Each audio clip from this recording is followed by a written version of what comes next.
Well, good morning. Today is Monday, June 27th, and it's time for our weekly meeting highlights. And this week it is the last in the series of Drop an Anchor, and this is called How to Find Your Go-To Foods. Okay, we always start off with how I did the previous week. Let's see. Let's check it out.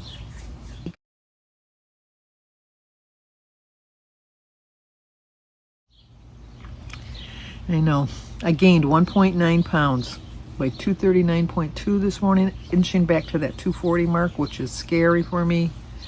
I still have lost 65 pounds, but it's a far cry from my best weight loss. But I have to remind myself, I know I shouldn't dwell on it so much, but a lot of times I really do need to dwell on it because that's what's going to get me back on track.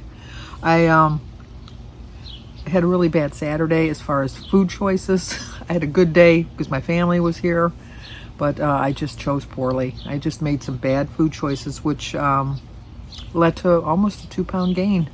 I should remind myself that when I go crazy, I can gain that much in one day. It doesn't seem possible. It takes me like weeks to lose that much, but I can gain it in a day because yesterday I was fine. Yesterday I was right back on track, but Saturday, not so much. So, but anyway, this is how to find your go-to foods, which I could have definitely used on Saturday.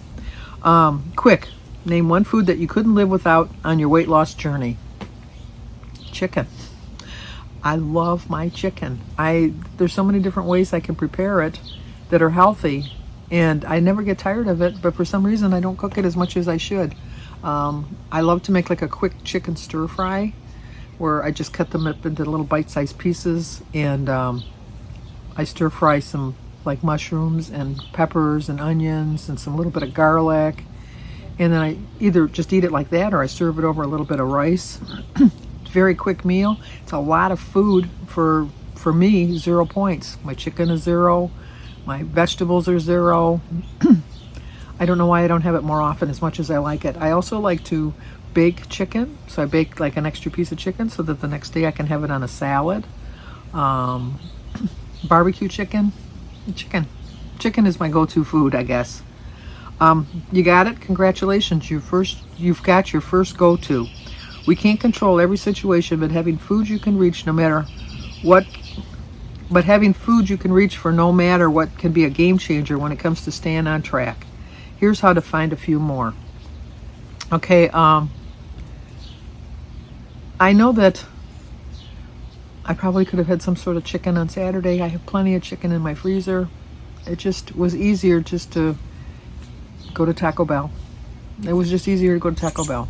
And if I ordered chicken from Taco Bell, it's still not going to be a healthy choice as far as a healthier piece of chicken than I can make for myself at home, which I have to remember. But number one, they tell you, think about what makes something a go-to food for you. Your checklist can include any of these, which are personal points friendly. My plan, personal points friendly, are any vegetable. I can have any kind of a vegetable that's personal points friendly. My eggs, my guacamole, my chicken. Even though I have to have points for my fruit, I can have a cup of strawberries for 1 point, and a cup of strawberries is a lot of strawberries. It really is. One small peach is 2 points. That's not a lot of points for me. It really isn't. I get 31 points in a day. So a banana is 3 points. My point is that I have a lot of regular points foods that I can eat and still stay within my budget. Also pick something you enjoy eating. We know I love eating my vegetables and my fruits, although my fruit's more than my vegetables. But I have an egg every day. I enjoy eating an egg every day, which is 0 points on my plan. Plus it's an extra protein. I think what I need to work on this week more so, especially after a 1.9 gain, is to eat more protein and way less carbs. And I know a lot of my fruit has carbs in it too, so I have to, check on that too. The third thing is to find easy to find things that you can stock up on. I have some healthy snacks, like pretzels are a very healthy snack for me. They're like 3 points for an ounce. That's a lot. The little goldfish, I can have 55 of those little suckers for 2 points. Popcorn, as long as you don't put butter on it. Popcorn is a healthy choice for me also. Another thing they tell you is to fit in your grocery budget. With inflation now and everything being so high, it's easier just to go to, which I find that like BJ's and Costco and Sam's Club, they're a lot more crowded because people are buying a lot more in bulk. Just with Jim and I, a lot of times, a lot of the stuff I can't use before the expiration date. So I just share the cost with a family member. So we can both get what we want at a cheaper price, and we don't have to worry about having something we have to eat before it goes to an expiration date.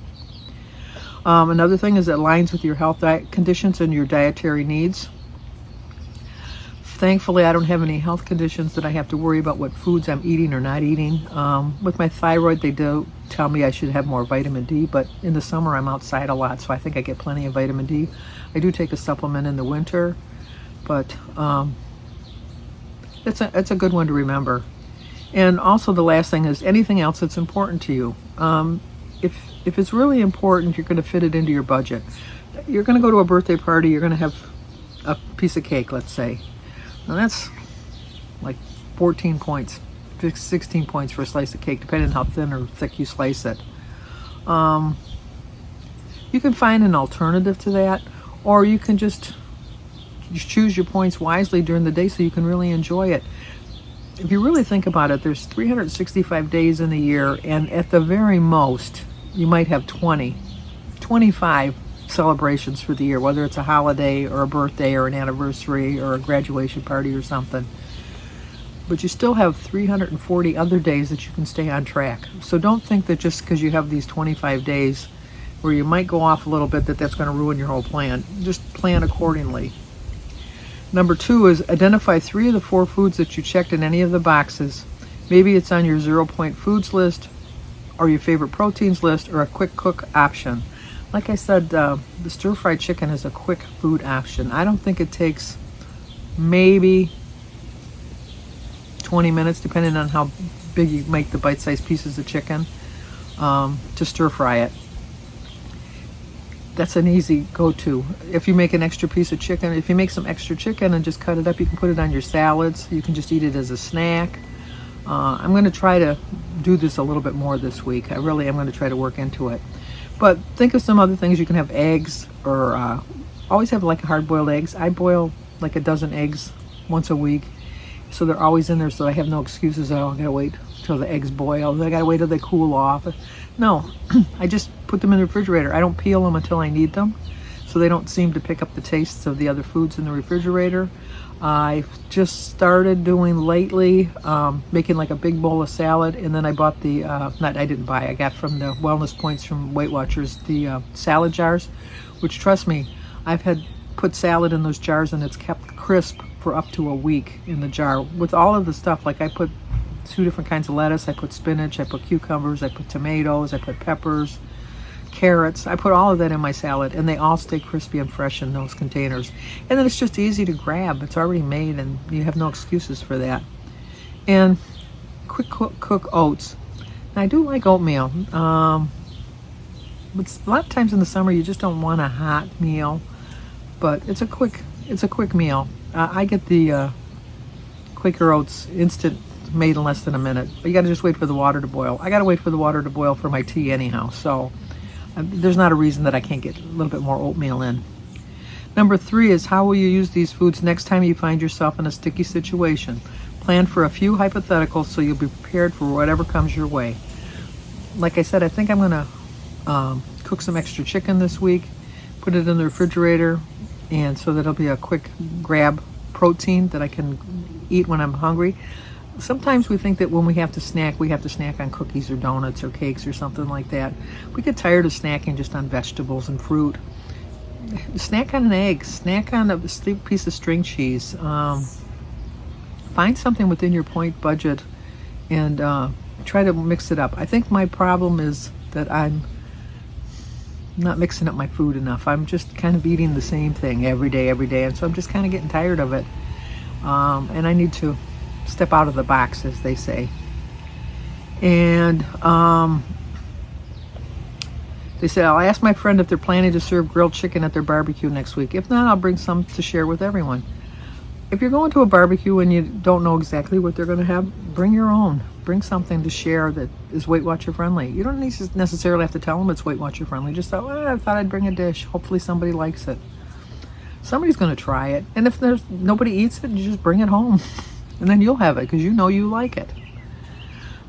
They want to dive a little deeper. Don't get us wrong. We're all about experimenting with new foods and flavors, but sometimes reliable is what's right where it's at. I know they're just starting to do the lawn services now around here. Sorry about that. You know that one chicken recipe that never gets old, or the whole grain crackers you buy every single time you go to the store? Finding foods that you can reach for without thinking a second thought about it, about taste or how it'll impact your budget, can help you tackle any situation with total confidence. I have gotten out of the habit of pre-portioning my snacks. I used to put all my little crackers, pretzels, anything like that, little snacks in little snack containers. I used to make little little bowls that I could just go and grab, and my vegetables were all cut up that I could dip. I always have like a dip that I dip my vegetables in. All of these things I am going to try to incorporate this week. I'm going to spend the day today pre-portioning my snacks, making up some little refrigerator snacks, and hopefully changing up my eating a little bit this week, because it is getting boring, and I think I need to tweak it a little bit. Think of your go-tos like that emergency umbrella you keep in the trunk of your car. Sure, a surprise rain shower isn't the most fun, but you have an umbrella on hand, so you don't need to worry about it. The same thing goes for the foods in times when things could get a little stormy. Maybe you're running low on your points, ordering at a restaurant you didn't choose, or just feeling hungry between planned meals. No matter what, no matter where you are on this journey, treat your go-to foods as anchors to keep you steady on the path of your goals. Exactly what I needed this week. Sometimes I kind of wonder about the choices that they come up with, but they always seem to hit home with me, and especially this week, especially when I had the 1.9 gain. But I'm still proud of the fact that I've kept 65 pounds off. I really know that I can do better. I know I will do better, and I'm just getting too close to that 40 mark again. I want to start working my way back into the 20s, because that's my goal, just little 10-pound, little 5-pound increments at first, but just to get into the next set of numbers is my next goal. So I got to lose 9.3 pounds to get into my next set of numbers. Totally doable. Totally doable. I can do it. So that's about it for now. I was wondering how you guys did on your journey. What are your go-to foods? Give me some ideas of something I can snack on that's quick and handy that I can prepare this week. I have to go grocery shopping on Wednesday anyhow. This will give you time to come up with some ideas for me, something quick and easy snacks that I can pre-portion, keep in the fridge or in the cupboard or the pantry. I don't really need to keep things in my car because I don't drive very far anywhere I go. But once again, I'm struggling, which is, I should name my channel Sandy's Struggling Again. But I'm very confident that I can get back on track. I know I will. So next week, much better. I promise next better. What's going to be a issue for July coming up, I should point it out now, is I will be going on vacation on the 15th of July, which is a Friday. And then I'm going to be gone for the next 3 Mondays. So I won't have a scale, which I'm thinking about bringing a scale with me on my vacation, because I think it'll keep me in check. Somebody came up, Valerie Reese. What she did was when she got to her sister's house, because she went to her sister's house for a week, she weighed herself the first morning on her sister's scale, because everybody's scale is different. We all know that. But so she had that as a basis. And what she did was every day weighed herself. Now, I don't weigh myself every day, but when I'm on vacation, I might just need to do that. So I'm really considering bringing my scale with me on my vacation, and just weighing myself every day just to see, because like she said, that when she noticed that one day she had put on a pound, she just was really diligent that day to be careful that, she didn't put on another pound that day. So that's what I'm going to do. I don't know that I'll be able to do my weekly highlights for the weekends, which would be the 18th, the 25th, and the 2nd of August, just due to the fact that I don't know about my internet service or anything like that. Please don't think that that means that I've given up. I'm still going to continue on with my plan. If I do have some sort of internet, I will try to get on to do some kind of a update to let you know how I'm doing. But I want to go into my vacation. So I have 2 weeks now to get my mindset straight and get back to my eating the right way and not being tempted by swaying off the plan. So any helpful suggestions, I'm more than open to. So, but if you're new to my channel, please subscribe, leave a comment, hit the like button, share if you think somebody might like to see it. Stay safe. I will see you here next week, or I'll see you on my daily vlog. We got this. I know we do.